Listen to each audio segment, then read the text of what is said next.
के लिए परम एकांत परम शांति का जो स्थान है उसे कहते हैं नैमिषारण्य धाम।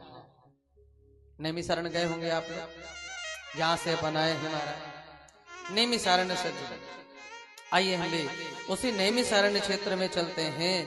बड़ी ही पवित्र भूमि सजनों, रामचरित्र मानस में बाबा ने बड़ी सुंदर व्याख्या करी, वेदों में भी है पुराणों में भी है। रामचरितमानस में बाबा ने क्या लिखा?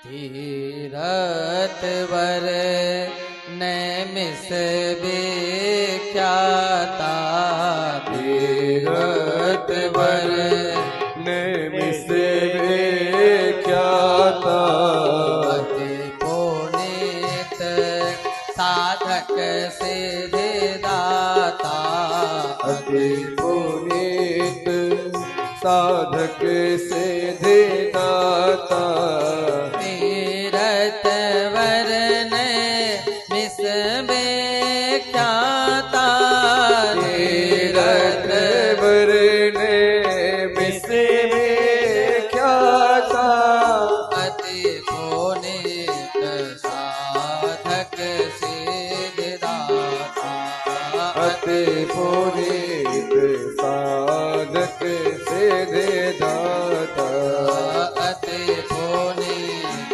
साधक सिद्धिदाता। महाराज तीरथ वर नैमिष विख्याता और अति पुनीत साधक सिद्धिदाता। सारे तीर्थों में वर है नैमिषारण्य। वर माने क्या होता है? दूल्हे राजा। शादी का कार्ड छपवाते हो ना, उसमें लिखते हो ना वर वधू है, तो वर माने दूल्हे राजा और वर माने श्रेष्ठ भी होता है भाई, श्रेष्ठ भी है।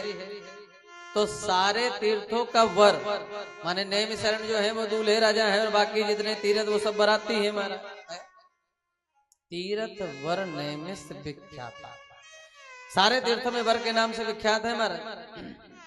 और अति पुनीत साधक सिद्धिदाता, जो साधकों को सिद्धि देने वाली ऐसी भूमि है महाराज, जहां पर 88,000 ऋषियों ने तपस्या की, जहां पर चक्र तीर्थ है।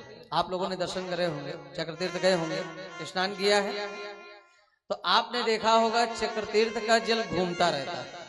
स्नान करने जाते हैं ना, उसमें घूमता है।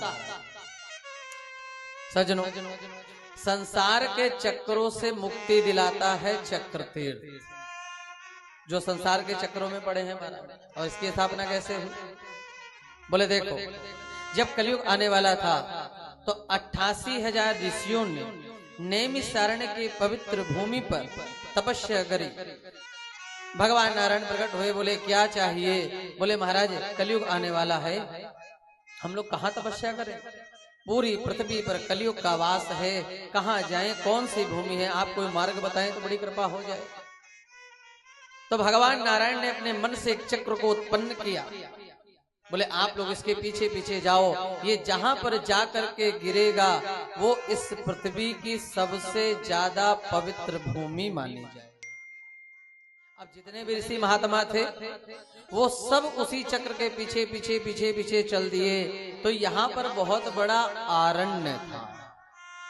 नैमी माने होता है धूरी, पृथ्वी का सेंटर भी है महाराज।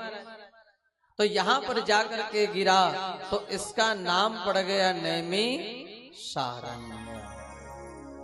नैमिषारण्य महाराज। और जब वो चक्र गिरा तो उसने 6.5 पाताल काट दिया महाराज।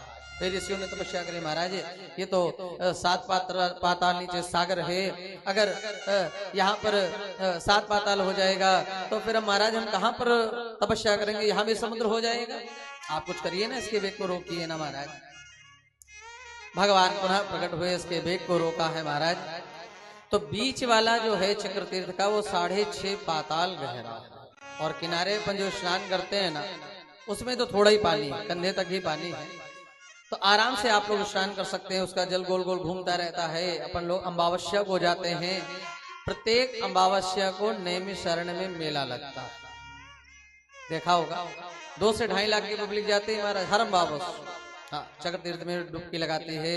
गोमती नदी, उस भूमि पर परम पावनी पवित्र गोमती नदी है महाराज, जो गंगा जी से भी पहले आई है महाराज। गोमती नदी जहां पर जाकर के हम लोग डुबकी लगाते हैं, स्नान करते हैं महाराज, उसी भूमि पर वे 88,000 संत विराजमान हैं। भगवान ने कहा इस भूमि पर न कलयुग आया है न कलयुग आएगा, और जब तक पुनः सतयुग की स्थापना नहीं हो जाती है, मेरी आज्ञा से आप सारे ऋषि मुनि, सारे संत, सारे सुर नर मुन गंधर्व जो भी हैं, इस भूमि पर लता पत्रे वृक्ष फल फूल बन करके निवास करो। तो नेम शरण भूमि के कर्ण कर्ण में परमात्मा का वास है सज्जनों, परमात्मा का वास। बड़े बड़े संत बैठे हैं उस भूमि पर महाराज, इतनी लंबी लंबी जिनकी उम्र है, जिनके जीवन में कितनी चतुर्योगनियां व्यतीत हो गई उन्हें पता ही नहीं। सतयुग त्रेता द्वापर कलयुग कितनी बार व्यतीत हो गया, उन्हें इसका ज्ञान नहीं है। नहीं, इतनी लंबी लंबी उम्र के बैठे हैं महाराज। आज इन्हीं की मंडली में नित्य कर्म से निवृत्त होकर संतों की मंडली में सूत जी महाराज का आगमन हो रहा है। बोलिए श्री सूत जी महाराज की। महाराज ये सूत